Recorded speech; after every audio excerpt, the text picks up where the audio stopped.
just like I promised you, I'm only having one drink.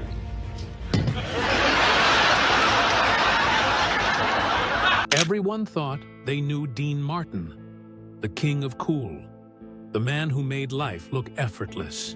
But one night, live on national television, that smooth charm shattered. He stumbled, slurred, and for the first time, the audience saw something real. A broken man behind the perfect smile. Was he acting?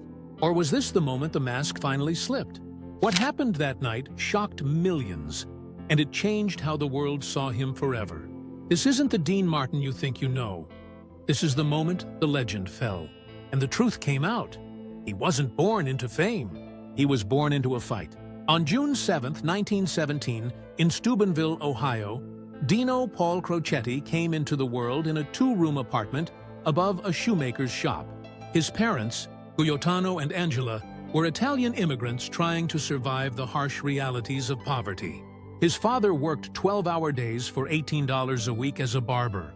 His mother scrubbed floors and took in laundry just to keep her family from being thrown out. There was no running water. They shared an outdoor toilet with 3 other families. The only food they had was bread, pasta, and whatever vegetables they could grow. Dino didn't speak English until he was 5. The kids at Grant Elementary School mocked his accent so much that his older brother had to come to class with him just to translate. He felt like an outsider. By 13, he couldn't take it anymore. He quit school and told his mother he needed to bring home real money. He started delivering bootleg whiskey across the Ohio River for 50 cents a night. By 14, he was running numbers for local bookies, collecting bets from steel mill workers who gambled their entire paychecks. He shined shoes, stocked shelves, pumped gas, and delivered newspapers before sunrise. At 15, he lied about his age to work night shifts at the steel mill for $1.25 an hour. Every job was about survival. That's when Dean Martin found fighting. He called himself Kid Crochet and began boxing in underground clubs across the Ohio Valley.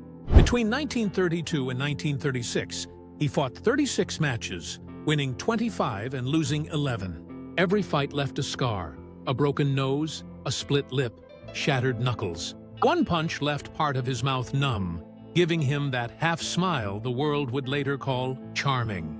He liked to joke, "I won all but 11, but every fight left something broken."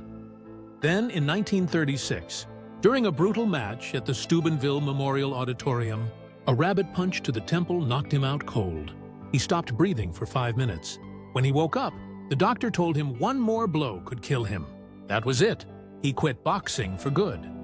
At 17, he began singing in smoky Steubenville bars while dealing cards for the Scola crime family's Rex cigar store casino. Known then as Dino Martini, inspired by Harry Mills of the Mills Brothers, his smooth voice and charm captivated audiences. In 1940, bandleader Sammy Watkins hired him for $200 a week, but advised a name change, transforming Dino Crocetti into the legendary Dean Martin. As Dean Martin, he toured ballrooms across the Midwest, winning hearts with his smooth, effortless style. In 1941, he married Betty McDonald and had 4 children: Craig, Claudia, Gail, and Diana. But while Betty stayed home, Dean toured endlessly. The distance broke them. By 1949, they divorced, just as his fame began to soar. In 1942, he was arrested during a raid in Cleveland, but the charges vanished. Instead of hiding it, Dean turned it into mystique, the crooner with a dangerous past. Then came 1946. At the 500 Club in Atlantic City, he met a young comedian named Jerry Lewis. They improvised on stage. Dean sang, Jerry acted wild, and the audience erupted. Within months, they were stars.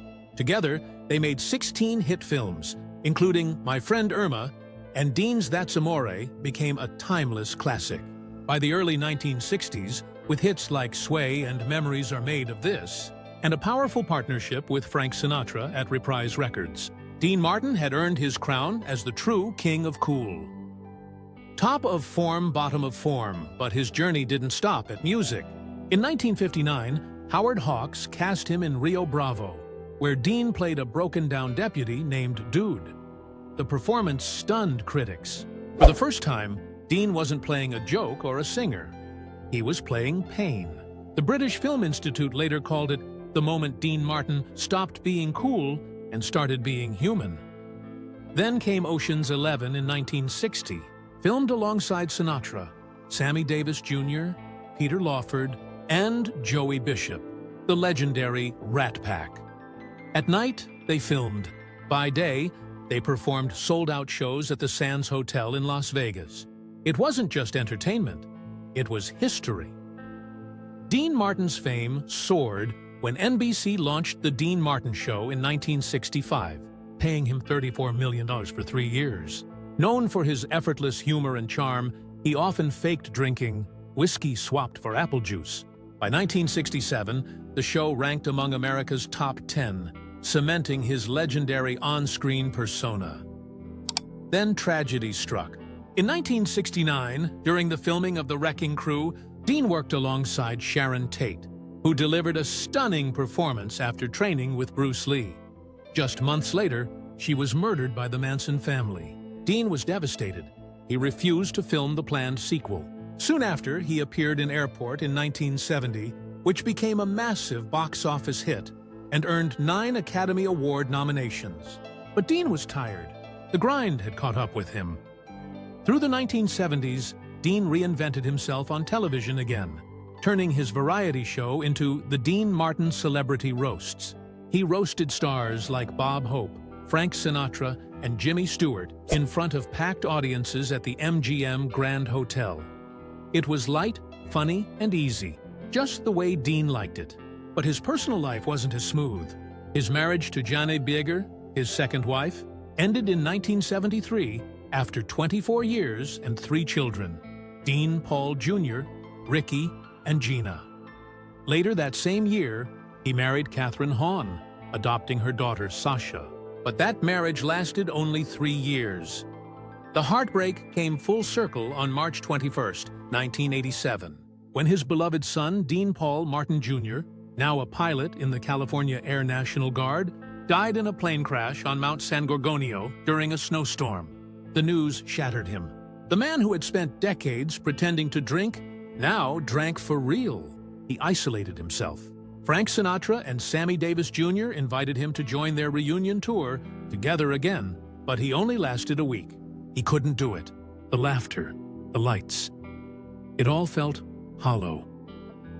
By the early 1990s, Dean Martin was fading. Decades of smoking left him with emphysema. In 1993, doctors diagnosed him with lung cancer. They urged him to undergo surgery and chemotherapy, but Dean refused. He told his friends, "I'm just waiting to die." He stopped performing, stayed home, and quietly prepared for the end. On December 25, 1995, at 3:30 in the morning, Dean Martin passed away in his Beverly Hills home at the age of 78. When the news broke, the Las Vegas Strip dimmed its lights in his honor. Frank Sinatra called him a brother. Jerry Lewis, his old partner, broke down on stage. At Dean's funeral at Good Shepherd Catholic Church, surrounded by friends like Gregory Peck and Tony Bennett, Jerry said through tears, "I lost my partner and my best friend, the man who made me who I am." For one final moment, the world saw through the image and saw the man. After his death, the truth surfaced. Behind that easy smile was one of the smartest, most strategic minds in show business. Land he bought in Las Vegas for $150,000 in the 1960s later sold for $12 million. His Beverly Hills mansion, once bought for $120,000, became worth nearly $28 million. His estate totaled over $30 million. The drunk act that audiences loved had been a carefully crafted illusion. The glass filled with apple juice, the slur rehearsed, the smile controlled. He wasn't a fool. He was a master of control. Jerry Lewis later confirmed it. "That apple juice story? It's true," he said.